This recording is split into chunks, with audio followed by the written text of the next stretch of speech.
a incontinência urinária no olhar do fisioterapeuta. Vamos pensar quais são as manifestações disfuncionais que podem ser encontradas numa paciente que relate para a gente. Por exemplo, uma incontinência urinária. Incontinência urinária é um dado importante. Quando eu falo que é um dado médico, não é que eu estou desmerecendo, é porque na verdade não contempla o que eu preciso saber. Então, eu vou ter que identificar quais são as falhas que estão acontecendo para que eu possa conseguir gerenciar esse caso. Então, para isso, a gente vai ter que buscar, por exemplo, aqui, quais são os mecanismos de continência. Olha só o quanto é interessante para eu poder desdobrar uma informação lá na frente, eu tenho que dar alguns passos para trás. Eu vou ter que pensar que nós temos dois mecanismos de continência.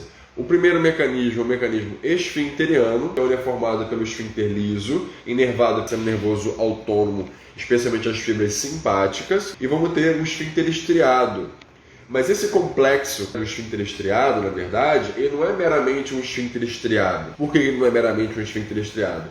Porque ele tem músculo estriado esquelético, ele tem musculatura lisa, periuretral, e ele tem o que a gente chama de rabidoesfíncter, que é uma conjunção um pouco entre essas fibras. Então é muito interessante a gente pensar um pouquinho sobre esse aspecto, porque isso chama atenção para a gente de o que eu preciso entender melhor sobre isso. Então a primeira coisa que eu preciso entender quando eu penso uma incontinência, eu tenho que pensar na continência. Então, o primeiro mecanismo é o esfincteriano, que nós acabamos de agora segmentá-los, em esfíncter liso e esfíncter estriado. Vou passar agora para o meu segundo mecanismo de continência, que é o mecanismo de suporte. Então, quando eu entendo o mecanismo de suporte, eu tenho que entender que o próprio nome já me traz uma menção a estruturas pélvicas que levam a essa contenção.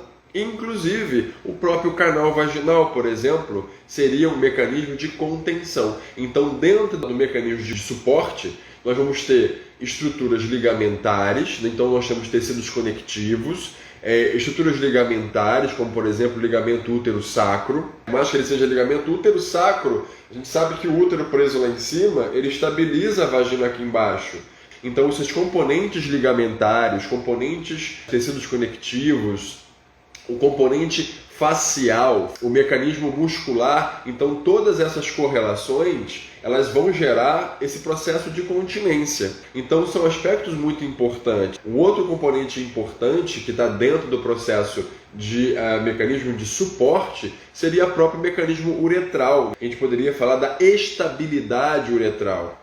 Então, quando eu penso em uma estabilidade uretral, isso já soa um pouco mais fisioterapêutico, já soa um pouco mais cinético, funcional. Em estabilidade, essa uretra ela não se estabiliza. Eu tenho algum mecanismo que não está sendo fixo. Essa uretra está sambando ali dentro e automaticamente essa uretra está sambando ali dentro, não tem um mecanismo de contenção dessa uretra.